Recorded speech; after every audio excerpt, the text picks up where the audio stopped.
Hello everyone. We have a major problem in the family with one of our children.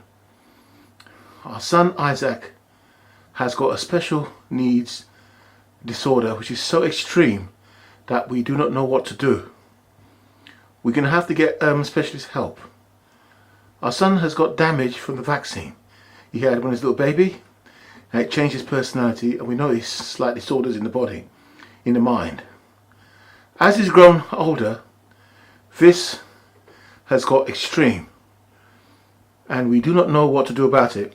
We'll always say, we're not qualified to deal with it. We just do not know what to do. He's wrecking his room. No matter what toys you give him, whatever he has, he just wrecks. We give him soft toys, because hard toys, he just destroys. So the room is completely wrecked. He just tears wallpaper. No matter what you give him, no matter what you do with him, he can't play with the other children. He lashes out and he's disruptive. It's a real shock to my system, and I've been very emotional about it, and it feels like we've lost our son. Because if you live with us and you see what we go through, you will understand that it's impossible to live with. And the thing that's sad for me and us is that he may have to live somewhere else in a special unit, and that's what will kill me. But there's no other choice because it's affecting the other two children. Now, Laura works with special needs children. She's got experience working with special needs children, and she has years of work with children from special needs. And she said to me she has never encountered or experienced anyone like our son Isaac. So that tells you all. I'm with someone who is used to special needs children, and nothing can be done with him. So we have to speak to experts now and see what they can do, because it's beyond us. And I think if we keep him here without seeking professional results, we're going to cause more damage. Shocking. Just can't believe it. It started off and I left him and thought leave it and see what happens. But it makes no mistake, it's getting worse and worse. And we're going to turn this into a room where the papers, there's no wallpaper, it's sort of rubber. What do you call those rooms, Laura? A soft playroom. A soft playroom. A soft playroom, but obviously that's not going to make any difference because there's something wrong with the mind. He's damaged, and if left unattended, he'll become dangerous. Very dangerous. We can see it. He's starting to hit Laura now. He's lashing out at Laura. He's starting to hit Laura. He's lashing out and thumping up, and he can't speak. This is way beyond our experience to deal with. Way beyond anything I've dealt with.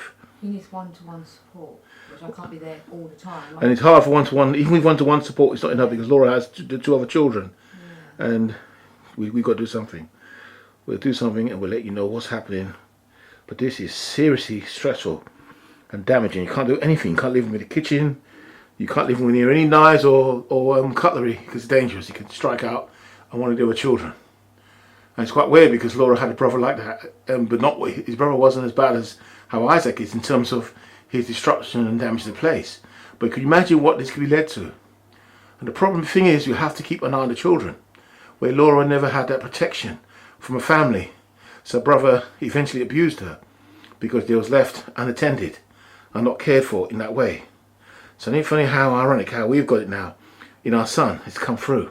And Laura said to me that she felt something after the birth. She saw something in Isaac that reminded her of a brother, the one who raped her. This is very, very freaky for me. Apparently the stress of Isaac and the postnatal depression from Laura after having Leon almost broke us up. Our relationship was really, I was ready to leave last week. Ready to leave the relationship because it affected my health. I've had a heart attack and high blood pressure and degenerative bone condition, and it's just wrecking my health and ability to have a family because I won't be around because of the health. It's so stressful being here. I have to get up and walk out the house, just walk out.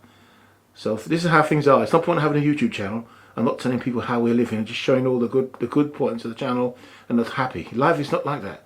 Life is not all happy, and that's the problem with social media.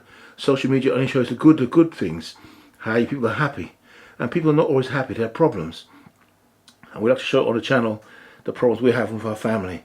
Although we've got a lovely family, we've got a son who's just all of a sudden got worse. But it's been worse all along. We've not told you that how bad it's been, but it's got worse. So it's come to a point now where we have to let you know how bad it is. This last week's been extreme. Yes, last week been extreme. As he's getting older, we notice he's getting worse. Wrecking everything. He'll damage anything and everything around the whole house. And it's so bad we have to keep him in this room. We can't keep him out there any other parts of the flat because it's not equipped and built for him. Not for what he does. He doesn't behave like a normal child. He's affecting Starshine, and Starshine's speech is dropping because of him. He's shouting and he's not behaving normal. So let us know what you think. If you've got any children which has behaved the same way or has this problem, let us know if you've got any tips that can help us.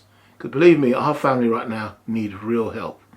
I'm not qualified and capable of dealing with anything like this, and nor is my partner, who is trained. So if I had him by himself, I could give him more. So to improve our son's chances of any success, he has to go away. The problem with things at the moment, what's made it worse, is the COVID. Well, we've not seek help outside because we can't meet with nobody because the trauma we've gone through as a family and almost lost of lives of 2 people, Leon, Starshine and myself, through the COVID infection. So it's so frightening for us that it's scared to even for me to go to hospital. I wouldn't go to hospital over anything or visit the doctor. I'm so scared of ever catching the virus again and going through the suffering I went through before. So it's horrific. So here are Steve, all your wallpapers up in tatters. This is Leon's grandfather who laid the wallpaper on his wall. All in tatters. Here we are in the family, it's run through. It's come through. And now we have a extreme special needs son. And this is how it is.